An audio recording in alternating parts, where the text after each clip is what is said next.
नमस्कार, आप देख रहे हैं भारत 24 और मैं हूं आपके साथ शाजिया निसार। वक्त हो चला है दिन की सबसे बड़ी डिबेट का। अरे भैया, पब्लिक है ये सब जानती है और भारत 24 पर आज हुआ है सबसे बड़ा खुलासा। अब तक जो तस्वीर साफ हुई है उस तस्वीर ने दिल्ली सरकार के चेहरे के ऊपर लगा नकाब उतार दिया है। ऑपरेशन धोखा में दिल्ली की जनता के साथ दिल्ली सरकार ने सबसे बड़ा धोखा किया है। जो सबूत भारत 24 के हाथ लगे हैं वो गवाही दे रहे हैं कि दिल्ली सरकार तुष्टीकरण की राजनीति करने में माहिर है। वो वोट के लिए पैसों की चोट कर रही है, दिल्ली की दौलत को रेवड़ी की तरह बांट रही है। पिछले 8 साल में दिल्ली सरकार ने एक विशेष समुदाय पर 120 करोड़ रुपए लुटा दिए। ऐसा करने के पीछे दिल्ली सरकार की मंशा क्या है? क्या धर्म विशेष के लोगों का वोट खरीदने के लिए उन संगठनों को लाभ पहुंचाया जा रहा है जो वोट दिलाने की ताकत रखते हैं? जो रिकॉर्ड सामने आए हैं उनसे सवाल उठ रहा है कि केजरीवाल मुसलमानों के मौलानाओं के हमदर्द क्यों है? आज इसी मुद्दे पर करेंगे बड़ी बहस। जरूरत पड़े आपको तन मन धन से, केजरीवाल भी और दिल्ली सरकार भी पूरी तरह से वक्फ बोर्ड के साथ है। जी हां, आपने सही सुना। पिछले 8 साल से दिल्ली सरकार ने और दिल्ली के सीएम केजरीवाल ने दिल्ली के वक्फ बोर्ड को पैसों की कोई कमी नहीं होने दी। ऐसा हम क्यों कह रहे हैं? क्योंकि इसकी जानकारी एक आरटीआई देती है। पिछले 8 साल में दिल्ली सरकार ने दिल्ली वक्फ बोर्ड को 30 करोड़ का अनुदान बांटा है। 2019 से 21 तक केवल 2 साल में 20 करोड़ का अनुदान दिया गया है। 198 इमाम और 71 मौज्जिनों को मानदेय बांटा जा रहा है। दिल्ली सरकार पुराने इमामों को 18,000 रुपए मासिक मानदेय देती है। नए इमामों के लिए मासिक मानदेय 14,000 रुपए का तय है और पुराने मौज्जिनों के लिए 16,000 का मानदेय तय है और नए मौज्जिनों के लिए 12,000 का मानदेय तय है, वो भी मासिक। 2015 से दिल्ली में केजरीवाल की सरकार है और दिल्ली सरकार ने करीब 30 करोड़ से ज्यादा की ग्रांट दिल्ली वक्फ बोर्ड को बांटी है। लेकिन माननीय केजरीवाल की ये कृपा केवल वक्फ बोर्ड तक सीमित नहीं रहती। दिल्ली सरकार ने उर्दू अकादमी को भी झोली भर भर कर ग्रांट भेंट में दी, जबकि आरटीआई में यह साफ लिखा है कि उर्दू अकादमी धर्म और समुदाय के लिए कोई काम नहीं करती। यानी कि अब तक सरकार ने करीब 100 करोड़ का अनुदान उर्दू अकादमी को बांट दिया है। अब अगर आप उर्दू अकादमी और वक्फ बोर्ड के अनुदानों को एक साथ करके देखें तो दिल्ली की आम आदमी पार्टी की सरकार ने करीब 120 करोड़ रुपए से भी ज्यादा का अनुदान केवल 8 साल में इन दोनों संस्थाओं को बांटा है। और इन सब के एक सबूत भारत 24 के पास हैं, जो हम आपको दिखा रहे हैं। और ये सारी जानकारी हमारे संवाददाता रवि यादव ने इकट्ठी की, जो बताती है कि हर साल दिल्ली सरकार ने केवल 15 करोड़ का अनुदान इन दोनों संस्थाओं को बांटा। क्या ये दिल्ली के साथ धोखा नहीं? दिल्ली से रवि यादव के साथ ब्यूरो रिपोर्ट, भारत 24। जो आपने अब तक देखा उससे साफ है कि केजरीवाल सरकार ने किस तरह से दिल्ली की जनता का पैसा एक धर्म विशेष के होम शुद्धि करने में, खुशामदी करने में, माफ कीजिएगा, लगा दिया है। ये कोई थोड़ी बहुत रकम नहीं है, बल्कि 120 करोड़ का मामला है जिसको मुस्लिम समुदाय से जुड़े लोगों को दिया गया है। ऐसे सवाल है कि केजरीवाल के चेहरे में कितने नकाब है? दिल्ली की दौलत मौलवियों को क्यों दी गई? आखिर उन पर क्यों लुटाई गई? वोट के लिए मौलवियों को क्या मौज कराई गई है? 8 साल का हिसाब केजरीवाल बेनकाब। और आखिरी सवाल है कि दिल्ली की जनता से केजरीवाल का फरेब आखिर क्यों? इसी मुद्दे पर चर्चा करने के लिए खास मेहमान हमारे साथ स्टूडियो में मौजूद हैं। खेमचंद शर्मा जी हैं, प्रवक्ता है बीजेपी के, हमारे साथ जुड़े हुए हैं। संजीव कौशिक जी मेरे साथ स्टूडियो में मौजूद हैं, राजनीतिक विश्लेषक हैं। Doctor SH. रावत हैं, धर्मगुरु हैं मेरे साथ में। अब्दुल हमीद हैं जो कि इस्लामिक स्कॉलर हैं। आप प्रत्यक्ष अप्रत्यक्ष शांडिल्य जी भी मेरे साथ जुड़े हुए हैं, आरटीआई एक्टिविस्ट है। अप्रत्यक्ष, सबसे पहले मैं आप ही के पास आना चाहूंगी, आखिर आपको ऐसा क्यों लगा कि दिल्ली की जनता के साथ धोखा किया जा रहा है? दिल्ली की जनता जब कोरोना से करा रही थी, ये त्रस्त थी, लॉकडाउन लगा था, उस समय मैंने देखा कि भाई पंडितों की हालत बहुत बुरा था। तो मैंने आरटीए लगा के सरकार से पूछा कि भाई दिल्ली सरकार कर क्या रही है, लोगों को सहायता क्यों नहीं पहुंचा रही। तो आरटीए से जो मुझे खुलासा मिला कि जब मंदिर बनते, मस्जिद बनते और उसके एवज में उर्दू अकादमी को और मौलवियों को तनख्वाह दिया जा रहा था, और जबकि सारे लोग रोड से निकल नहीं सकते थे, नमाज अदा हो नहीं सकता था, मस्जिदों में पूजा हो नहीं सकती थी, और सरकार अपने वोट बैंक के लिए इधर दे रहे थे। ठीक है, तो इसलिए हमने इस आरटीआई से निकाल के देखा कि भाई एक क्या इंसानियत यही है कि एक समुदाय को सपोर्ट करा, दूसरा समुदाय परेशान नहीं था? क्या इलाज उसको जरूरत नहीं थी? एक दूसरे समुदाय की जरूरत थी? क्या बीमार हिंदू नहीं पढ़ रहे थे, पंडित नहीं पढ़ रहे थे, या मुसलमान ही इलाज की जरूरत थी? मुसलमानों को ही सिर्फ पंडित नमाज अदा नहीं करने के बाद उसको भूखमरी थी, और हिंदुओं को नहीं थी, या छोटे दूसरे कौम को नहीं थी? तो ये सवाल मैं केजरीवाल सरकार से उठा के लिए मैंने आरटीआई लगाई थी, और इससे जो सबूत लगा वो तो दुनिया के सामने आंख खोलने के लिए काफी है कि इंसानियत इन्होंने जला कर राख कर दी। ठीक है, ठीक है, अप्रत्यक्ष जी आपके पास लौटूंगी। मैं खेमचंद शर्मा जी के पास जाऊंगी, बीजेपी के प्रवक्ता है, हमारे साथ जुड़े हुए हैं। खेमचंद जी, क्या वाकई राजधानी दिल्ली में तुष्टीकरण की राजनीति हो रही है? और अगर ऐसा हो रहा है तो सवाल ये कि आखिर ऐसा क्यों हो रहा है? क्योंकि वोट तो सभी ने दिए हैं, सरकार तो सभी ने मिलकर बनाई है। देखिए, आम आदमी पार्टी हिंदुओं का लगातार अपमान करती है, दोहन करती है, अपीजमेंट की पॉलिटिक्स वो हमेशा करते आए हैं, और दिल्ली में तो उन्होंने हद पार कर दी है। आप देखेंगे मुल्ला मौलियों को 18,000 रुपए पर मंथ सैलरी देते हैं, पंडितों को और ग्रंथियों को, जो ग्रंथी हमारे गुरुद्वारे में पाए जाते हैं और जो पुजारी हमारे मंदिरों में पाए जाते हैं, उनके लिए कोई सपोर्ट नहीं है, उनका बहुत बुरा हाल है। और कोरोना काल में जब मंदिर बंद थे तो उनको इवन अपनी रोजी रोटी चलाना मुश्किल हो गया था। केजरीवाल जी उनको कोई सपोर्ट नहीं देते। वहीं आप देखेंगे हज हाउस के लिए उन्होंने 100 करोड़ रुपए का प्रावधान किया, और वो भी कहाँ बनाने का? द्वारिका में, जहाँ पे मुस्लिम पॉपुलेशन बहुत कम है। ऐसे गाँव के पास, ऐसी कॉलोनियों के पास जहाँ मुस्लिम पॉपुलेशन कम है, वहाँ हज हाउस बनाने की कोशिश की, लोगों में रोष हुआ, लोगों ने विरोध किया तो इनको रुकना पड़ा। 20 करोड़ से ज्यादा खर्चा इन्होंने 100 करोड़ से ज्यादा उर्दू अकेडमी पे किया, 20 करोड़ से ज्यादा इन्होंने खर्चा ये सैलरी और भिन्न भिन्न प्रकार की चीजों पे किया लगातार। ये तो बहुत छोटे छोटे अमाउंट हैं, बहुत सारी चीजें ये स्पेशली उन्हीं के लिए करते हैं जो एक विशेष धर्म के लिए हों।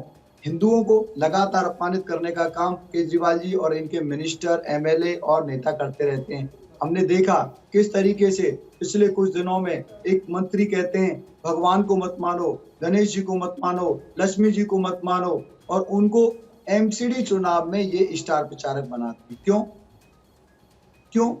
ये दिखाता है अगर आप उस समय गुस्से में थे, नाराज थे, उसका आपने इस्तीफा लिया, पहले तो इस्तीफा सिर्फ मंत्री पद से लिया, उनको बाहर नहीं किया पार्टी से, और अब आप उनको स्टार प्रचारक बनाते हो। ये सब चीज दिखाता है कि केजरीवाल जी अपीजमेंट की पॉलिटिक्स करते हैं, कि विशेष वर्ग को खुश करने की कोशिश करते हैं।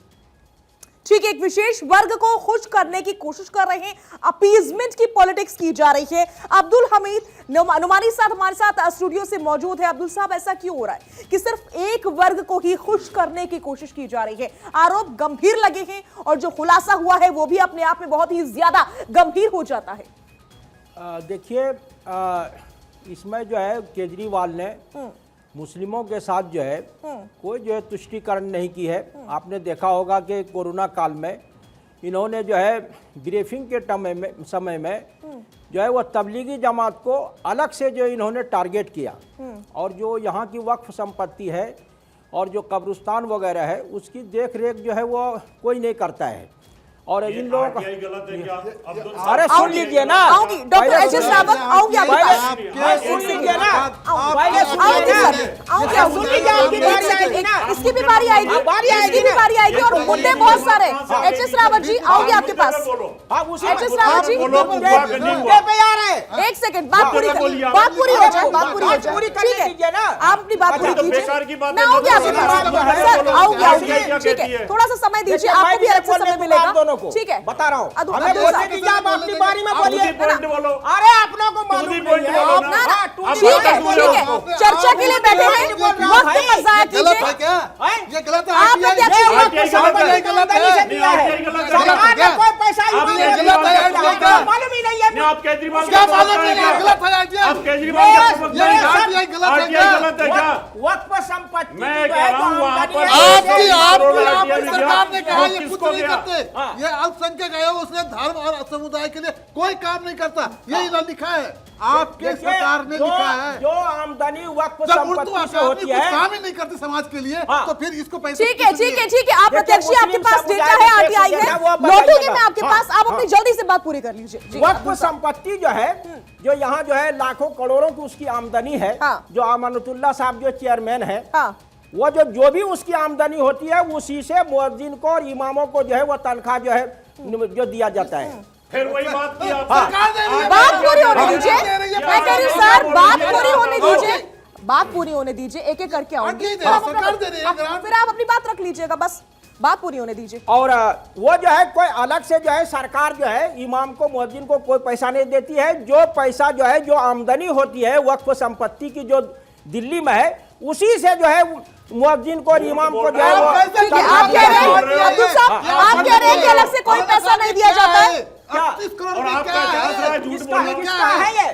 दिल्ली बल्क बोर्ड ने जवाब दिया, दिल्ली क्या- बल्क बोर्ड क्या ने दिया है? कि हमारे इतना पैसे आते हैं। हाँ तो सही तो सरकार कहा ने है, दिया है। वो तो सही कहा सरकार है, दिया है। वो तो आप सही कैसे कहा कहते है। हैं कि उसकी कमाई अरे है? वक्फ बल्क संपत्ति बोर्ड का आमदनी तो उसी में जाती है ना, वक्फ कहाँ बोर्ड जाती भी तो है? उसी का कौन है। सी काम आमदनी? अरे वो बताइए तो सरकार हमें। के अधीन है, वो सरकार के अधीन कैसी है, वो बातें कर रहे हैं? बल्क उसका बोर्ड में मंत्री जो है वो हम तो कह रहे हैं सरकार ही वल्फ के अधीन है। हाँ सरकार वल्फ के अधीन है। गलत कर रहे हैं। बिल्कुल आप जो सही है, कह रहे हो, आप- आप आप- हिंदू समाज को गुमराह कर रहे हैं। आप समाज समाज को गुमराह कर रहे हैं, आप हिंदू समाज आधार को- से ठीक है, बंटवारा कर रहे संजीव हैं। कौशिक जी से एक सवाल लेने दीजिए। आप लोग जो संजीव जी, संयोजित तरीके अब्दुल से जो है साहब, समाज को अब्दुल बांटना चाह रहे हैं। साहब, अब्दुल साहब अपने अपनी बात रखी। भाजपा संजीव जी से RSS मेरा जो है, एक सवाल है। तो उसमें संजीव जी, आके जो है। आम आदमी पार्टी सत्ता में आई, बड़े बड़े दावे करके, दावा सबसे बड़ा ये था कि हम तो सियासत बदलेंगे, लेकिन तुष्टीकरण की राजनीति तो यहाँ पर भी हो रही है। देखिए शाजिया, जिस देश में अल्पसंख्यक आयोग हो, जिस देश में अल्पसंख्यक कल्याण मंत्रालय हो, जिस देश के प्रधानमंत्री कहते हो कि हम अल्पसंख्यकों के हाथ में एक हाथ में कुरान देखना चाहते हैं और एक हाथ में कंप्यूटर देखना चाहते हैं, वहाँ यदि कोई अल्पसंख्यकों के हित की बात कर रहा है तो इतनी नाफरमानी क्यों हो रही है? क्या परेशानी हो रही है आप लोगों को? किस बात से परेशानी हो रही है आपको? मैं तो सिर्फ पूरी बात सुनिए। नहीं नहीं, बोलने दीजिए, बोलने दीजिए, हल्ला मत कीजिए, बोलने दीजिए। आप हमें बोलने दीजिए, जो बात हमें बोलनी है वो बोलने दीजिए। नहीं, एच.एस. रावत जी के पास में जाऊंगी। नहीं। ठीक है संजीव जी, संजीव जी, एच.एस. रावत जी के पास में जाऊंगी। अब्दुल साहब बस एक मिनट, एक मिनट, एक मिनट। अब्दुल साहब एक मिनट, सबको वक्त दीजिए बोलने का। संजीव जी की बात मान, हिम्मत हो तो हमें बोलने दीजिए, हम बोलना चाहते हैं, सच सुनिए। हम ये उस समय बीमार हिंदू नहीं थे, मुसलमान थे खाली। बोलिए, मुसलमान नहीं थे। अरे बोलिए। यहाँ पैनल में उपस्थित सारे मुसलमान जितने, परेशान थे, हिंदू नहीं थे। यहाँ पैनल में उपस्थित जितने भी सारे जानकार हैं, नमानी साहब एक मिनट, नमानी साहब एक मिनट, नमानी साहब चुप हो जाइए, नमानी साहब चुप हो जाइए, नमानी साहब चुप हो जाइए, बोलने दीजिए मुझे। वक्त दीजिए, मैं उनको सिर्फ ये बात बोल पूरी रहा हूँ, करने मैं दीजिए सिर्फ अपनी। ये बोल रहा हूँ कि इस पैनल में जितने भी विद्वान लोग बैठे हैं, मुझे बताएं कि जितनी भी ये चीजें अलॉट की गई, पैसे यदि दिए गए, क्या सरकार के कानून से इतर, संविधान से बाहर, क्या ये गैर कानूनी है? यदि है तो इसको बात कीजिए। नहीं है गैर कानूनी, नहीं है गैर कानूनी। क्या हिंदू आंदोलन नहीं है? संजीव रावत जी, संजीव जी, संजीव जी, एक सेकंड, क्या हिंदू आप- लोग वोटर नहीं है क्या? सर, एक मिनट, एक मिनट, आप जवाब हिंदू दीजिए। नहीं रहते। एक सेकंड, एच.एस. रावत जी, एक आप जवाब तो हिम्मत है तो कानून लाइए। डॉक्टर हिंदू है, मुसलमान अरे हिम्मत है तो कानून लाइए ना। आप लोगों ने क्या पूरे- ठेका अरे लिया वो हमारी मुसलमानों के संपत्ति मौलवियों है। को तनख्वाह देने वो का? मस्जिद पुजारियों को कितनी दी? पुजारियों को कितनी दी आप लोगों ने? अगर आप लोग लड़ना बंद करें तो मैं भी कुछ डेटा रख हिंदूवादियों से। दूं। अगर आप लोग की इजाजत हो तो मैं भी डेटा रख दूं सामने। कुछ डेटा है मेरे पास में। ईद मनाने की छूट है, लेकिन छठ के आयोजन पर प्रतिबंध हो जाते हैं। जनता तो सवाल पूछेगी सर। पूछने दीजिए, मैं सिर्फ ये कह रहा हूँ कि यदि परेशानी आपको है हाँ। तो देश के कानून में बदलाव लाइए। हम हिंदुओं की भी बात करते हैं, मुझे भी ये दर्द तो होता है, नहीं मैं होने हिंदू हूं देंगे ना, ना। मुझे भी देश दर्द का होता है। कानून यदि जो बदलेगा, अरे लेकिन ऐसे नहीं होने देंगे। रावत साहब, मुझे भी दर्द होता है, मंदिरों को पुजारियों को, कैसे करने देंगे उसको? संजय जी, आप मंदिरों के पुजारियों को भी दिलवाइए। ऐसा नहीं हो सकता। दिलवाइए, ऐसा नहीं हो सकता, कानून बनाइए ना, डिजिटल नहीं है। कानून बनाइए ना। देख के करिएगा। हम तो चाहते हैं कि मंदिरों के पुजारियों को भी पैसा मिले। हम चाहते हैं सरकार आपकी ठीक है एचएस रावत जी, ठीक है संजीव जी, ठीक है नोमानी साहब, आपने अपनी बात रख ली, संजीव जी ने अपनी बात रख ली। मैं एचएस रावत जी के पास जाऊंगी। एचएस रावत जी, मंदिर तो टैक्स देते हैं, लेकिन यहाँ तो वक्फ को पैसा जा रहा है, इसको कौन समझाएगा और समझेगा कौन? मैडम, हमारे लाखों मंदिर टेक ओवर सरकार ने कर रखे हैं। कौन सी मस्जिद टेक ओवर की हुई है? कौन सा गुरुद्वारा टेक ओवर किया है? कौन सा चर्च टेक ओवर कर रखा है? ना नोमानी साहब, ये बात आप नहीं कह सकते। आप कह रहे चढ़ावा नहीं आता, लेकिन मस्जिद में चंदा तो आता है। नहीं, चंदा नहीं आता। चंदा उसमें नहीं क्या होता। बात कर रहे हैं? चंदा आता ही नहीं है। हाँ, वो अपने जो है पुण्य कार्यों से कमा के लोग उसमें देते हैं। तो वो वैसे ही वहां पर चढ़ावा देते हैं। हम डकैती डाल के देते हैं क्या मंदिर में? हम भी कमाई का दाम देते हैं वहाँ पर। ये क्या बात होगी आपकी? ये क्या बात होगी आपकी? ये क्या बात होगी आपकी? चढ़ावा नहीं है। चढ़ावे का क्या मतलब है? दान का पैसा होता है, दान का पैसा होता है। बेकार की बातें कर रहे हैं। मंदिरों का चढ़ावा क्या पाप की कमाई है क्या? कोई ये बताए, देश की जनता को ये बताए कि वक्फ बोर्ड का निर्माण क्यों होता है। पहले कोई बताए, इसमें से आलिम फाजिल जो भी है बताए देश की जनता को वक्फ बोर्ड के निर्माण का उद्देश्य क्या है, क्यों होता है, उसमें पैसे कहां से आते हैं, कौन उसमें ज़कात देता है? बताइए, आपको जानकारी तो बताइए। नहीं जानकारी है, हिंदू मुसलमान कर रहे हो आप, हिंदू मुसलमान कर रहे हो, भारतीय जनता पार्टी के लिए बैटिंग कर रहे हो, भारतीय जनता पार्टी के लिए बैटिंग कर रहे हो, हिंदू मुसलमान कर रहे हो आप, इलेक्शन के वक्त इस तरह की बातें कर रहे हो आप। हमारा पैसा अरे किसका पैसा? तेरा पैसा, मेरा पैसा, किसका पैसा? देश का पैसा। ये देश के पैसे की बात हो रही है, हिंदू मुसलमान मत कीजिए। पैसे की बात हो रही है, आप गलत बात बोल रहे हैं। आंकड़े निकलवा लिए हैं, आपको जानकारी नहीं है। आपको जानकारी, ये सरकार के निकले हुए, आरटीआई के निकले हुए हैं। आपने निकाल के नहीं दिया वहाँ, केजरीवाल ने नहीं दिया। ये डिपार्टमेंट है, उसने दिया वहाँ पर। ये डिपार्टमेंट का दिए कहाँ दे दिए? सरकार का डिपार्टमेंट आरटीआई, उसने दिया। देश में कानून बने, मंदिर के पुजारियों को भी तनख्वाह मिले, हम ये डिमांड करते हैं। देश में कानून बने, केंद्र की सरकार ये कानून बनाए, हर मंदिर के पुजारियों को तनख्वाह मिले, हर मस्जिद को। केंद्र सरकार, दिल्ली सरकार, अरे ये कानून कहाँ मिलता भाई? ठीक है, बहुत देर हो गई। आप लोगों की बहस आपस में ही हो रही है, जनता आप लोग को सही तरीके से सुन ही नहीं पा रही है। खेमचंद शर्मा जी, एक सेकंड, नोमानी साहब, खेमचंद जी कुछ कहना चाह रहे हैं, उनको सुन लेते हैं, क्या कहना चाह रहे हैं वो?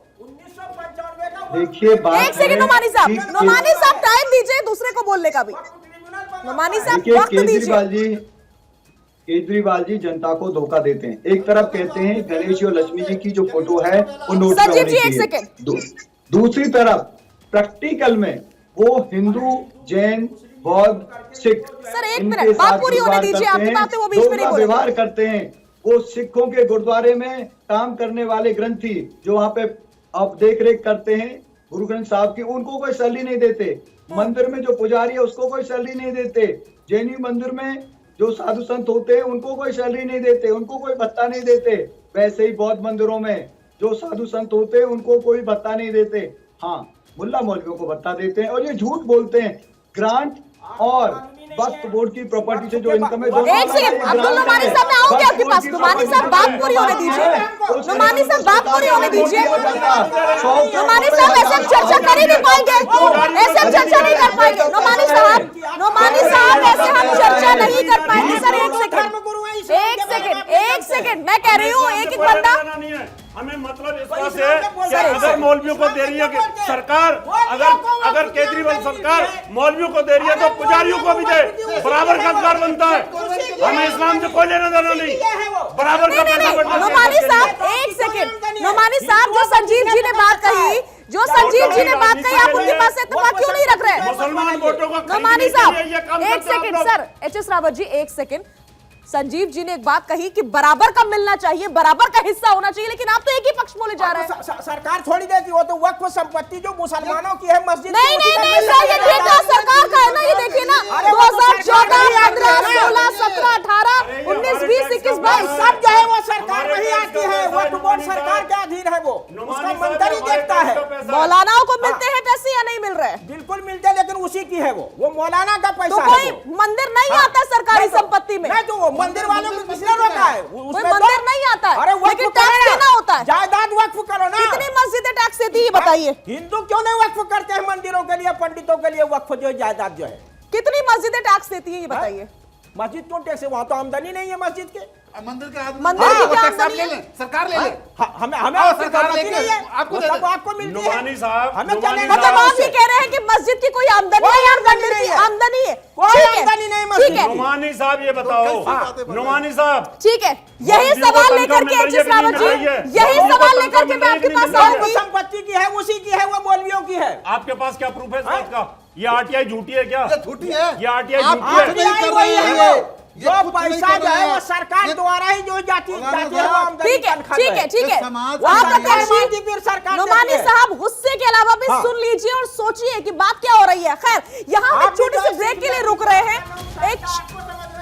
मेरा नाम शाजिया, लेकिन मैं गलत बात तो नहीं करूंगी ना सर? कैसे आप कैसी बातें कर सकते हैं? ये गलत है, ये डेटा नहीं है क्या? वही है, आप ऐसी बातें कर रहे हैं कि आप झूठ में अंधे हुए चले जा रहे हैं। आप एंकर के ऊपर ही चिल्लाना शुरू हो गए। सरकार में आमदनी आती है। मैं तो आंकड़े रख रही हूँ, आप मुझे ही बोल रहे हैं गलत। अच्छा, वक्फ किसको? ये भी गलत है, मैं भी गलत हूँ, ये आंकड़े भी गलत है सर। आप सवाल का जवाब देंगे, मैं बाध्य नहीं हूँ, मैं बाध्य नहीं हूँ सवाल का जवाब देने के लिए। जवाब आपको देना होगा, आपको जवाब देना होगा। आप मेरे पे क्यों चढ़ रहे हैं? आप सवाल का जवाब दीजिए। आपके पास कोई जवाब नहीं है और आप मुझे नहीं बताएंगे कि मुझे क्या बोलना है। आप यहाँ पर जवाब देने के लिए बाध्य हैं, आप जवाब देने के लिए बाध्य हैं, मैं जवाब देने के लिए बाध्य नहीं हूँ। यहाँ पर आप जवाब देने आए हैं, मैं जवाब देने नहीं आई हूँ। मैं सवाल पूछूंगी आपसे, आपके पास सवाल का जवाब नहीं है, आपके पास सवाल का जवाब नहीं है। नुमानी साहब, आप ऊंची आवाज कर रहे हैं, आप सच को क्यों छुपा रहे हैं? आपके पास इन आंकड़ों का जवाब नहीं है, आप एंकर के ऊपर ही चढ़ रहे हैं। ये आपकी गलती है, ये आपकी गलती है। आप एंकर के ऊपर चढ़ रहे हैं, आपके पास जवाब नहीं, तो आप एंकर के ऊपर चढ़ेंगे। मैं आपको जवाब देने के लिए बिल्कुल भी बाध्य नहीं हूँ। यहाँ हम एक छोटे से ब्रेक के लिए रुक रहे हैं, मुझे सब पता और ये डेटा मेरे पास में है। आपको आपके जवाब लगातार मिल रहे हैं, आप उनको जवाब नहीं दे पा रहे हैं, आपके पास जवाब नहीं है नुमानी साहब। आप एक तरफा बात कर रहे हैं नुमानी साहब, आप एक तरफा बात कर रहे हैं नुमानी साहब। ठीक है, ये आप रुक रहे, बहुत छोटी सी ब्रेक के लिए।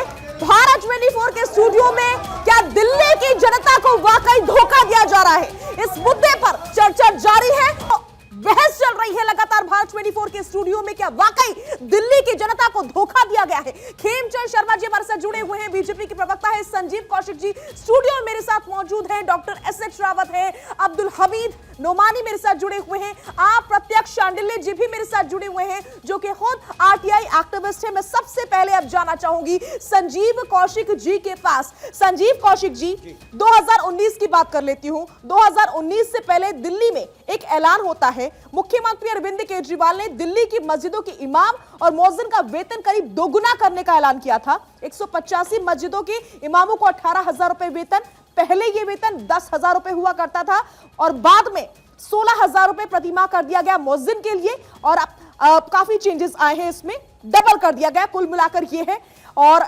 जानकारी यह है कि दोगुनी बढ़ोतरी का ऐलान हुआ था। सिर्फ एक पक्ष के लिए ही क्यों ये सब? देखिए साजिया, जस्टिस आर.एम. सहाय की खंडपीठ ने 1993 में एक डिसीजन लिया था और उसमें उन्होंने ये कहा था कि वक्फ बोर्ड को ये अधिकार मिलना चाहिए कि वो अपने मस्जिदों और जितने भी उनके साथ काम करने वाले लोग हैं उनके लिए वो एक तय करे कि कितना उनको मानदेय दिया जाए, और ये आदेश उन्होंने दिया था। आज जो बातें हो रही हैं, मुझे कभी कभी तो ऐसा लग रहा है कि कोर्ट भी नहीं है आज के इस सरकार के बीच में। सवाल ये है कि यदि अल्पसंख्यकों के लिए अल्पसंख्यक आयोग काम करे, देश की सरकारें काम करे, चाहे वो गवर्नमेंट किसी स्टेट की गवर्नमेंट हो या देश की सरकारें काम करें, परेशानी क्या है? हम सिर्फ ये कहना चाह रहे हैं कि अल्पसंख्यक जिसे आपने कमज़ोर माना, जिसे सबसे निचले तबके पर रहने वाला इंसान आपने माना, उसको यदि उसकी बेहतरी के लिए, उसके धार्मिक क्षेत्रों को बढ़ावा देने के लिए, उसके अपने पढ़ाई के लिए, शिक्षा के लिए, तालीम के लिए यदि सरकारें काम कर रही है तो इससे परेशानी किसको है? दूसरी बात, मैं सिर्फ ठीक है, आ रही हूं एच.एस. रावत जी, आपके पास आ रही हूं। और जब आप ही के पास आ रही हूं एच.एस. रावत जी, एच.एस. रावत जी आप ही के पास 20 आऊंगी। सेकंड और एक बार उनकी बात पूरी हो जाए, आप ही के पास 20 सेकंड और मैं सिर्फ ये कह रहा हूँ कि लोगों के बीच में जो ये मैसेज देने का प्रयास किया जा रहा है कि दिल्ली की सरकार केवल और केवल अल्पसंख्यकों के लिए काम कर रही है, मैं साहब ये भी कहना कहना चाहता हूं कि मेरी भी अपनी इच्छा यह है कि मंदिर के पुजारियों के लिए भी एक मानदेय तय किया जाए। ये कैसे तय होगा? ये किसी स्टेट में एक गवर्नमेंट के हिसाब से या एक सरकार के तय करने से नहीं होगा। ठीक वैसे ही जैसे वक्फ बोर्ड का निर्माण हुआ, उसी तरह से केंद्र सरकार 1965 में पहली बार अधिनियम का गठन हुआ, जो बाद में ये बोर्ड का निर्माण हुआ 64 में। 10 साल लगे उसको वक्फ बोर्ड के निर्माण में। मैं सिर्फ यही कहता हूं कि केंद्र सरकार यदि इस पर संजीदगी से काम करे, वो निर्माण करे, और ऐसे लोगों को हम भी चाहेंगे ना, हम भी चाहेंगे, ब्राह्मणों को भी चाहेंगे, हम पुजारियों के लिए भी चाहेंगे कि उनको भी मिले, लेकिन इसकी व्यवस्थाएं केंद्र सरकार करेगी। ठीक है। एचएस रावत जी के पास मैं जाना चाहूंगी। एचएस रावत जी, डेटा मेरे पास में है, खुलासे बहुत सारे हुए हैं, हम अपने दर्शकों के सामने लगातार रख रहे हैं। अब तक सिर्फ वक्फ बोर्ड नहीं बल्कि उर्दू अकादमी को भी करीब 100 करोड़ का अनुदान हो चुका है। 100 करोड़ एक बहुत बड़ा आंकड़ा होता है। देखिए, इसके पीछे का कारण यह है कि केजरीवाल ने जो तुष्टीकरण की नीति की, उसको ये समझ आ गया था कि मुसलमानों का जो वोट बैंक है वो अगर मैं पूरा की पूरा अपनी तरफ खींच लेता हूं किसी भी प्रकार से, उसको लुभाने के लिए उन्होंने इस तरह की स्कीम निकाली कि उन्होंने मौलवियों के, मौलानाओं की जो सैलरी डबल कर दी, और धीरे धीरे उन सब जितने भी मस्जिद थी, छोटी छोटी मजार थी, उन सब का डेटा केजरीवाल के पास था। लेकिन ये तो अब आरटीआई से खुलासा हुआ है। बीच बीच में भी इस बात का पता चल रहा था कि केजरीवाल हिंदुओं के साथ दोयम दर्जे का व्यवहार कर रहे हैं, और इस वजह से वो अपनी पूरी की पूरी जो सीटें जीतने में कामयाब हो रहे थे। लेकिन अब इसको जो भंडा फोड़ा गया है आरटीआई के माध्यम से, हम इसका विरोध करते हैं, और हम भी ये चाहते हैं कि जिस प्रकार से 120 मौलवियों को इन्होंने तनख्वाह दी है, उसी प्रकार से कम रेशियो के हिसाब से, यानी जनसंख्या के रेशियो के हिसाब से जितने भी मंदिर हैं उनके पुजारियों को भी इनको सरकारी खजाने से देना चाहिए, क्योंकि ये जो रकम दी गई है ये सरकारी खजाने से दी गई। ठीक है एचएस रावत जी, मैं आपके पास लौटूंगी। तमाम और खास मेहमान मेरे साथ जुड़े हुए हैं। खेमचंद शर्मा जी भी बीजेपी के प्रवक्ता है, मेरे साथ जुड़े हुए हैं। खेमचंद जी, इसके अलावा भी और कई सारे मैटर्स हैं जिसको लेकर के अरविंद केजरीवाल घिरते रहते हैं। 2015 की बात कर लेते हैं, अखलाक की मौत होती है तो वो मुलाकात करने पहुंच जाते हैं, लेकिन जब रिंकू शर्मा की हत्या होती है तो वो चुप्पी साध लेते हैं। रिंकू शर्मा की हत्या पे चुप्पी साध लेते हैं, बहन निकिता की हत्या होती है दिल्ली के पास, उस पर चुप्पी साध लेते हैं। हर जगह अभी देखिए वर्तमान में जो चल रहा है, जिस तरीके से बहन को काटा गया, मल्टीपल पीसेज में काटा गया, आम आदमी पार्टी मुंह बंद करे बैठी हुई है, क्योंकि उनको लगता है कि उनकी जो अपीजमेंट की पॉलिटिक्स है वो कहीं ना कहीं प्रभावित होगी। इसीलिए साफ साफ निर्देश दिए, किसी भी प्रवक्ता को बोलना नहीं है, मुंह नहीं खोलना, बात नहीं करनी। वहीं जो हिंदुओं का बहुत ही सम्मानित पूजनीय चिन्ह है तात्विक, उसके पीछे झाड़ू लगा देते हैं। राजेंद्रपाल गौतम कहते हैं भगवान को मत मानो। इनके गुजरात के चीफ कहते हैं कि मंदिर में असामाजिक गतिविधियां होती हैं, मंदिर नहीं जाना चाहिए। तो ये जब गुजरात में फंस जाते हैं तो हरे कृष्णा हरे राम बोलते हैं। ठीक है, इनको लक्ष्मी गणेश याद आते हैं। जैसे ही दिल्ली में आते हैं ठीक है खेमचंद जी, को भूल जाते हैं। ठीक है, बहुत सारे गंभीर आरोप आपके भी हैं, बहुत सारी बातें आपकी तरफ से भी कही जा रही है। संजीव जी, आऊंगी मैं आपके पास। नोमानी साहब मेरे साथ स्टूडियो से लगातार बने हुए हैं। नोमानी साहब, ईद मनाने की छुट्टी मिल जाती है लेकिन छठ पर प्रतिबंध लगा दिया जाता है, जनता तो सवाल पूछेगी। देखिए, अगर प्रतिबंध है वो गलत है वो, लेकिन यह है कि छठ पूजा पे देखिए कितना जो है तैयारियां की जाती है, सारी चीजें होती है। क्यों आप खबरें नहीं पढ़ते क्या? मीडिया रिपोर्ट्स नहीं पढ़ते सर? गूगल देखिए, गूगल देखिए सर, गूगल देखिए सर, रिसर्च डेस्क यहाँ पर भी है, रिसर्च आप अपनी भी कर सकते हैं। कोई सरकार का योगदान नहीं होता है इसमें। आप अपनी बात को बदलिए मत। अभी आप कुछ और कह रहे थे नोमानी साहब, बात मत बदलिए। पूजा पे ईद पे कोई खर्च नहीं करती है सरकार, आपको मालूम होना चाहिए। कोई प्रतिबंध नहीं है छठ पूजा पे। ठीक है, तो छठ में बढ़ चढ़ के बढ़ चढ़ के हिस्सा लेती है, पूरा जो है लाखों करोड़ों का खर्चा होता है उसमें।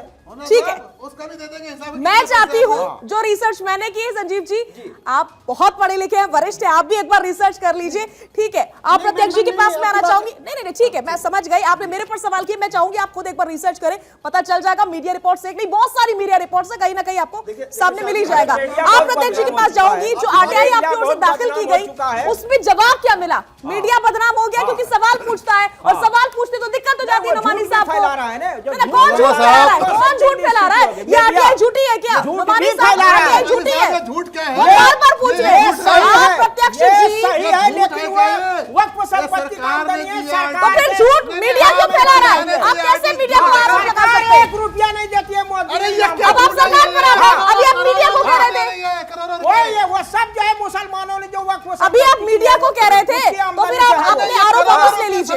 एक सेकंड, आप प्रत्यक्ष जी, फिर आप अपने आरोप वापस ले लीजिए, आपने मीडिया के ऊपर लगाया। झूठ भी बोलता है कौन झूठ बोल रहा है? यह झूठ तो नहीं बोला जा रहा है, कौन झूठ बोल रहा है? ये क्या, ये सच है? देखिए ना सर, ये क्या है? आरटीआई है, लगातार वो दिखा रहे हैं दाखिल की गई। पढ़िए जरा इसमें क्या है, पढ़िए, वो आमदनी जो पढ़िए है ना वो सर। सरकार के पास आती, फिर सरकार तो फिर झूठ क्या फैलाया? ये जवाब मिला, पढ़िए ना। सरकार का पैसा नहीं है उसमें। आप इसको पढ़ना नहीं चाहते हैं, आप मालूम कीजिए। जवाब दीजिए। वक्फ बोर्ड की संपत्ति डबल हो गई क्या केजरीवाल के आने पर? नहीं, उनके किराए डबल हो गए क्या केजरीवाल आने पर? हाँ, वो जब तनख्वाहें अगर डबल दे रहे हैं अरे तो भाई इसका मतलब वक्फ बोर्ड की संपत्ति डबल हुई होगी ना। वो कैसे हो गई डबल एक दिन में? वो कैसे हो गई अचानक? वो अचानक कैसे हो गई? वो पैसा कहां से आ गया अचानक? वो कैसे आ गया? वो बताओ ना जनता को यहाँ कैसे फ्रॉड हुआ? वो फ्रॉड कैसे हुआ? क्या अचानक आपके पास इतना पैसा आ गया क्या आप डबल देने लग गए उनको? 10,000 में किराए पे चल रही थी, अब वो 10,000 में चढ़ गई एक दिन के अंदर। एक झूठ मत बोलिए आप, जनता के सामने झूठ मत बोलिए। ऐसा कौन सा तरीका हो गया कि आप डबल से सैलरी देने लग गए? इस्लाम के बारे में मालूम कीजिए, फिर उस पे बोलिएगा। बीमार भी धर्म देख के दिखाते, इलाज डॉक्टर इलाज जो धर्म देख के करता है, कोई इलाज सब सही चल रहा है। धर्म देख के करता है। ये धर्म देख के पैसे क्यों दिया गया कोरोना में? सब सही चल रहा है, उसी का कोरोना, पैसा है हम वो। तो बात कोरोना उसी का पैसा है। क्या बात कर रहे हैं आप? कैसी बातें कर रहे हैं आप? इलाज देने के लिए उससे सारे परेशान अरे थे। जब किराया बढ़ेगा तो आमदनी नहीं बढ़ेगी। नहीं तो मुसलमानों जब किराया बढ़ेगा तो आमदनी बढ़ेगी ना। डबल सैलरी हो जाएगी किसी की। बिल्कुल डबल हो जाएगी। शाजिया, जब शाजिया, किराया शाजिया, जब किराया बढ़ेगा तो आमदनी नहीं बढ़ेगी। मुसलमान साथिया, ये आरटीआई जो है ना, भारतीय जनता पार्टी ने अपने 200 लोगों को रोजाना ड्यूटी लगा दी है आप केजरीवाल सरकार के खिलाफ। फंस गए ना, रोजाना फंस गए 200 ना संजीव जी। यही काम है इनके पास, यही काम है इनके पास। ना ना ना, ये केवल- आप इस और कहावत इलेक्शन को, आप इस कहावत को, एक सेकंड, ठीक है ठीक है ठीक है ठीक है, एक सेकंड नोमानी साहब, एक सेकंड। संजीव जी, सांच को आंच आती है क्या? बोर्ड बना हुआ है केंद्र में। अगर सच्चे हैं तो डर किस बात का? प्रत्यक्ष को प्रमाण की जरूरत होती है क्या सर? अल्पसंख्यक आयोग बना हुआ है। वो बीमार क्या मुसलमान हिंदू? ठीक है, प्रत्यक्ष को प्रमाण की जरूरत होती है क्या सर? मैं इसे सांच को गलत- आंच आती है? नहीं आती मैं है। इसे गलत नहीं कह रहा, मैं सिर्फ इतना कह रहा हूँ कि हर इलेक्शन में ये प्रोपेगेंडा ये लोग फैलाने अब वाले लोग हैं। बीजेपी करे, यही काम है ना, कांग्रेस करे, कोई भी यही करे। काम है। बीजेपी तुष्टिकरण क्यों हो रहा है? सवाल सीधा देश सा की ये जनता, है। शाजिया, देश की जनता अब धर्म के नाम पे वोट नहीं करती, वो शिक्षा के नाम पे वोट करती है, पानी के नाम पे, बिजली के नाम पे, स्वास्थ्य के नाम पे, महिलाओं की स्थिति के बारे में वोट करती है। वो आप चाहते हैं अभी भी मंदिर मस्जिद में उलझा के रखें? अरे साहब, इनको भी जीने का अधिकार है, आपको भी जीने का अधिकार है, सबको जीने का अधिकार है हिंदुस्तान में। ये वोट खरीदा हुआ है, ये किस्मत की वोट नहीं है। केंद्र का जो हमारे है पैसे से आप फ्री में बिजली दे दो, हमारे पैसे से आप फ्री में लोगों को ये बिकाऊ है। एक पैसा आपको सारा बिकाऊ इशारा है। दिया जा रहा है, आप सारा पैसा इशारा दिया जा रहा लगता है। है। ये बिकाऊ है। सरकारें नहीं एक चला सेकंड, करती, सरकारें नहीं चला करती। सब हमारा हज की पैसा है। सब्सिडी कौन देता था? सब हमारा पैसा अरे है वो। हज की सब्सिडी कौन हाँ, देता था? हाँ। हज की सब्सिडी किससे मिलती थी? वो केंद्र सरकार अरे देती हम थी भी ना, तो- हम भी तो आपका टैक्स पैसा नहीं देते था, हैं ना। वो हम भी तो केंद्र टैक्स सरकार देते का हैं ना। खजाना था, वो हम भी केंद्र टैक्स सरकार का देते हैं। खजाना था। अरे हम भी टैक्स देते हैं ना, पुजारी आप ही नहीं है सिर्फ थोड़ी टैक्स पुजारी देते आदमी नहीं हैं। है। एक साबुन इलाज खरीदते हैं, उसमें भी टैक्स लगता है। नहीं, तो हिंदुओं का हमें पैसा नहीं चाहिए, हमारा पैसा है वो। एक सेकंड एक सेकंड एक हाँ। सेकंड नोमानी साहब, जो मंदिर में चढ़ावा आता है हाँ। तो टैक्स जाता है ना, मना कर दिए। हाँ। मना कर दिए, नहीं तो हमारे मना यहाँ कर चढ़ावा आता ही दिए, नहीं। ना दिए जाए आपको हाँ। सैलरी, उसे टैक्स से तो सैलरी मिल रही है मौलाना साहब को। नहीं मैं बिल्कुल नहीं, तो बिल्कुल फिर नहीं सैलरी नहीं मिलती है। तो फिर वो गलत बात करती है। ये वो पैसा हमारी कहाँ जा रहा आमदनी है वो। उर्दू अकादमी को जो मौलाना हाँ। पढ़ा रहे हैं, जो टीचर्स पढ़ा रहे हैं, वो उर्दू उर्दू पढ़ा रहे वाला- हैं, उर्दू टैक्स से वाले तो मिल रही है ना टैक्स देते सैलरी वो पैसा सर। है। मैं कह रही उर्दू हूँ वाले सैलरी टैक्स तो देते वो टैक्स से पैसा मिल है। रही है, वो टैक्स जो हाँ। कि हिंदू चढ़ावे से जाता है, नहीं। तो फिर कोई नहीं, अब मुसलमान टैक्स नहीं देता है। कौन सा मस्जिद में टैक्स जा रहा है। मस्जिद कहाँ मैंने है? आपसे सबसे पहले पूछा था, आप उर्दू कौन-कौन एकेडमी सी की बात मस्जिदें कर रही हैं? ना? कौन-कौन सी मस्जिदें हैं? उर्दू एकेडमी कौन-कौन सी बात कर रही मस्जिदें ना? हैं? आप मस्जिदों की बात करिए, हाँ। अभी आपने बोला, हाँ। अभी आपने बोला मस्जिद में कोई चढ़ावा नहीं आता है। चंदा तो आता है हाँ? सर, चंदा तो आता है। चंदा- दिल्ली की जनता को धोखा दिया गया है। इस मुद्दे पर लगातार हम चर्चा कर रहे हैं भारत 24 के स्टूडियो में। मेरे साथ तमाम खास मेहमान अभी इस समय मौजूद हैं। संजीव जी मेरे साथ जुड़े हुए हैं, साथ ही साथ मौलाना नुमानी हमारे साथ जुड़े हुए हैं, एच.एस. रावत जी हैं, आप प्रत्याशी जी हैं। सर ये बताइए, जो आरटीआई दाखिल की गई थी उसमें क्या मिला आपको जवाब? सीधा सवाल, शब्द क्या है ये भी बताइए, और उन शब्द के मायने क्या है ये भी बताइए। और किसने भेजा था ये भी बताइए। मैंने भेजा। किसी ने भी भेजा हो सर, सच सामने आना चाहिए। संजीव जी फिर वही मैं बात। दिल्ली उर्दू अकादमी, दिल्ली सरकार को लगाया था, मुखिया को, दिल्ली के मुख्यमंत्री को लगाया था आरटीआई। उस आरटीआई में मैंने मांगा था कि भाई इस कोरोना पीरियड में जब लोगों की हालत ख़राब थी, सारी मंदिरें मस्जिदें बंद थी, तो इनकी हालत पूछें तो हमारी तो हालत ख़राब थी, घर से निकल नहीं रहे थे। तो मैंने बैठे बैठे कहा कि भाई और दूसरे पक्ष की हालात के बारे में पूछे कि उनको भी पैसा दे रहा है या वो खुशहाल कैसे हैं, वो रोड पे क्यों नहीं आ रहे, परेशान क्यों नहीं हो रहे, लंगर के लिए क्यों नहीं आ रहे बाहर। पता लगा तो उस आरटीआई से मुझे अकादमी ने दी, उर्दू अकादमी। परेशानी से परेशानी नहीं थी, खुशहाली से परेशानी थी। ये महत्वपूर्ण है, सबसे महत्वपूर्ण फिर मैं कहूंगी, पता चलेगा। आप इस बात को समझिए, आप इस बात को समझिए, आप मुल्क में यही हो रहा है। एसएस रावत जी क्या कहना चाह रहे हैं हम भूखे मर जाएं। तो थे भी नहीं कहीं पे सहयोग करने में जो कोरोना देश में प्रभावितों का जो आपके है। अपने घर में जो सबसे कमजोर बच्चा होता है 5 बच्चों में, सबसे ज्यादा उस पर खर्च नहीं करते, 80% लुटाते नहीं मुसलमान जो है हैं। बेहतर नहीं करते हैं। मुसलमान सबसे आप उसको बेहतर नहीं करने का प्रयास करते हैं। मुसलमान समाज में जो हासियत है सबसे पीछे है। मुसलमान आपको सबसे क्या कमजोर दिक्कत है है? आपकी नजर में। हाँ, आप ये कहना चाहते हैं कि मुसलमान सबसे कमजोर है, मैं- वो सबसे गरीब है। अरे वो मुसलमानों में पैसा है, दो दर्जे के हैं, यही कहना चाहते समाज हैं। दर्जे के हैं, वो देवम दर्जे के अरे हैं। सबसे शिक्षा के मामले में पिछड़े हुए हैं, आप सुन मानेंगे लीजिए। नहीं मानेंगे, कैसे मानेंगे? आर्थिक रूप से पिछड़े हुए हैं, मानेंगे नहीं मानेंगे, सबसे देश की कमजोर गवर्नमेंट बता कहती है दिया इनको उठाने की आपके जरूरत चिल्ला है। लेने से सच झूठ नहीं हो जाएगा। अरे सरकार तो देश नहीं, की आप गवर्नमेंट चिल्ला कह रही है, मैं थोड़ी आप- बता रहा हूँ। आप अपने चिल्ला के हमें झूठ बना देंगे। देश की आपने सरकार कह मेरा रही है कि इन पैसा लोगों के फिर हालात हमारे ऐसे सर नहीं में है। आरक्षण करा दो ना, फिर क्या दिक्कत करा है दो ना आपको, फिर। जो सबसे गरीब है तो ये सबको करा दो। कानून बनवा दीजिए, हम तो चाहते हैं कि कानून बना दे। गवर्नमेंट बैठी हुई है, इतनी नहीं, डॉक्टर मजबूत आपको सरकार, पूछ के- देश में इतनी मजबूत सरकार पहली बार हम देख रहे हैं, जो चाहे जैसे संजीव चाहे। जी आप ये उम्मीदें केंद्र सरकार से करें, ठीक है करना चाहिए, लेकिन कुछ उम्मीदें तो दिल्ली सरकार से भी साफ दिल्ली करना सरकार कर रही चाहिए। है ना। अरे वो क्या तो कर रही है? वही बात बात कर है। रही है। एक वर्ग के लिए ये तुष्टिकरण जो आरोप लग रहा है, फिर क्या ये तुष्टिकरण नहीं होगा? आपको लगता है एक वर्ग आप के वोट मुझे से बताइए वोट- कि वोट तो सबने हाँ, दिया एक वर्ग था, के वोट से फिर जीत रही है। सोचते सिर्फ एक ही के बारे में क्यों है? मैं वही तो कह रहा हूँ, कोई बात का तकलीफ इस बात का है कि सारे वर्ग ने आपको सपोर्ट किए और आप सारे वर्ग के लिए क्यों अरे कर रहे सारे हैं? वर्ग वोट दे रहे हैं महाराज, कहे हैं सारे आप? वर्ग दे रहे हैं ना, सब दे रहे हैं वोट, आप सब एक खुश वर्ग- है, तो सबकी स्थिति बेहतर है, संजीव जी, सबको सवाल तो बच्चे सुन स्कूल लीजिए। में पढ़ रहे हैं, सवाल तो सुन सबको लीजिए। पानी मिल रही है, वो पूछ सबको रहे बिजली हैं। मिल रही है, सबके बच्चे हॉस्पिटल में इलाज करा रहे हैं, इसलिए खुश है, इसके वजह से दुखी नहीं है, इसके वजह से केवल दुखी है, कौन इसके सा वजह से वो पंडित को दुखी दे नहीं है। दिए, कौन सा पुजारी को दे दिए, नहीं किस तो मंदिर को दे बनवाइए दिए? नहीं जाए मंदिर बोर्ड जो है, बनवाते क्यों नहीं है? जिस हाँ तो तरह वही कहे तो कमाल ना, करते बोलिए हो, ना तो ये तो कह केजरीवाल रहा जी हूँ। से। आप- भाई, मैं हम कह आपके रहा हूँ, साथ हैं। केजरीवाल को जो है मंदिर बोर्ड भी बनाना चाहिए, इसका सबको मतलब एक बनेगा, नजर से बोर्ड बराबरी बनेगा, नजर से तो जाके देखे। सैलरी केजरीवाल हाँ। देंगे। ना, है इससे ना, पहले उससे पहले वो हिंदू जो है इससे उसी पहले तरह जो है सैलरी काम नहीं करें, जिस देंगे। तरह मुसलमान है ना? ये बात होनी चाहिए नोमानी हाँ। साहब। पहले आप कह रहे थे कि अगर हमको मिल रहा है तो दिक्कत किस बात की, लेकिन अब आप हाँ, कह रहे हैं ये कि प्रश्न भी मुसलमान है। को भी मिलना चाहिए और लेकिन हम हिंदू को भी कहते मिलना हैं- चाहिए। अच्छा लास्ट में वह ये और बता मंदिर दो, बोर्ड सुनिए भी बने, पंडितों, सुनिए पुजारियों नुमानी को भी साहब, मिलना चाहिए। नुमानी साहब, पूरे देश को डबल वक्फ बोर्ड की प्रॉपर्टी करने का आप तरीका प्रत्यक्ष बता जो दो। आप चाहते थे बता सुनिए दो ना, अब नुमानी साहब भी बता वही दो चाहते कैसे हैं करते हैं, मुसलमान को वो भी बता दो मिलना आप। चाहिए। ये आपका तो डबल हो गया, आमदनी भी आपका बढ़ेगी तो ना, डबल हो गया, डबल देश की किराया प्रोग्रेस हो होगा तो डबल जाएगी। जाए आमदनी अरे होगी। देश की प्रोग्रेस हो हाँ। जाएगी और हाँ। मुसलमानों की तरक्की डबल हो जाएगी, बता दो ना। रावत संजीव जी साहब, आप भी पूछ लो इनसे, रावत साहब, आप पार्टी पूछो छोड़िए। इनसे। दुकान का रावत साहब, किराया जब बढ़ेगा, कैसी मकान का कैसी किराया प्यारी प्यारी बढ़ेगा तो झूठे बोल आमदनी रहे भी हैं, कमाल की बढ़ेगी। बात है, बताओ कमाल तो की है बात ना, आपको है। मुस्लिम ऐसा ही समाज के इस्लाम केजरीवाल के बारे गुमराह में- कर रहा है, ऐसे ही उनके आज दोनों आप आदमी बात गुमराह करते उर्दू कर रहे हैं। अकादमी ने मौलाना साहब टैक्स उर्दू पेयरों के अकादमी- साथ अन्याय कर रहे हैं, हम टैक्स देते ठीक है, हैं, 3 मिनट हमारे का साथ समय अन्याय बनाए, कर रहे एक मिनट में हैं। सबको दे रही हूँ। उर्दू बोलिए, अकादमी अप्रत्यक्ष जी, ने जल्दी से। इतने पैसे आप ग्रांट के रूप में सरकार देती है, लेकिन उन्होंने कहा कि मैंने पूछा था कि दिल्ली में उर्दू अकादमी किस किस धर्म और किस किस समुदाय के लिए कौन कौन सा कार्य करती है, संपूर्ण जानकारी उर्दू अकादमी उर्दू में सुनो सुन ना, लीजिए। सुनो ना, सब सुन जवाब में उन्होंने दिया कि दिल्ली में उर्दू अकादमी किसी भी धर्म और समुदाय के लिए कोई कार्य नहीं क्यों करती। करेगी? वो उर्दू के लिए है वो। कमाल करती है, फिर उर्दू पैसा के लिए है वो। इतना कमाल जैसे करती हिंदी है, भवन बना फिर हुआ है, इतने हिंदी पैसे एकेडमी है। करोड़ों रुपए। अच्छा, हिंदी एकेडमी के लिए आपने क्या किया है?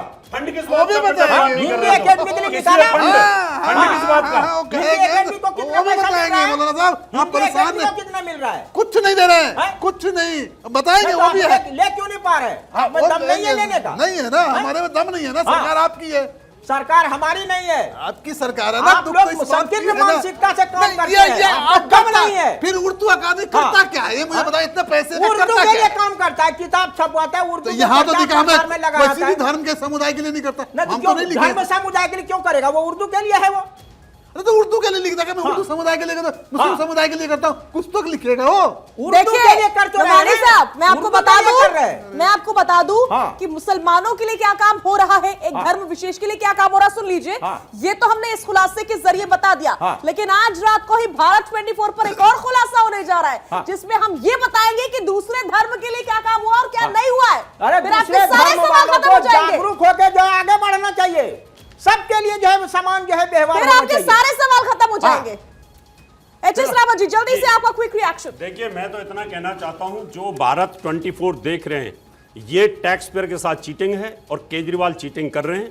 एक धर्म विशेष के लिए इस प्रकार से अनुदान देना, दूसरे धर्म विशेष के साथ नहीं देना, वो गलत है और मैं इसका विरोध करता हूं। और ये हमारे टैक्स का दुरुपयोग। रावत जी को मालूम होना चाहिए, मुस्लिम समाज और मुझे सारा मालूम है, मुझे सारा मालूम है, कुछ भी मालूम नहीं आपकी तरह आपको। झूठ नहीं बोलता, आप 100% सरेआम झूठ बोल रहे हो, मौलाना होके बोल रहे हो। ठीक है, मुझे वक्त इजाजत नहीं दे रहा है, वक्त इजाजत नहीं दे रहा है, लेकिन मुद्दा बहुत बड़ा है। क्या दिल्ली की जनता के साथ धोखा हो रहा है? ऑपरेशन धोखा से जुड़ा खुलासा अभी पूरा नहीं हुआ है। एक बार फिर रात 8 बजे हम इस सबसे बड़े खुलासे को लेकर के आपके सामने आएंगे और आपको दिखाएंगे ऑपरेशन धोखा पार्ट 2। तो रात 8 बजे जुड़ना नहीं भूलिएगा मेरे साथ ऑपरेशन धोखा पार्ट 2 में। ये तो पहले हिस्से का खुलासा है, भी तो पूरा खुलासा होना बाकी है। पूरा खुलासा देखिए रात 8 बजे, ऑपरेशन धोखा।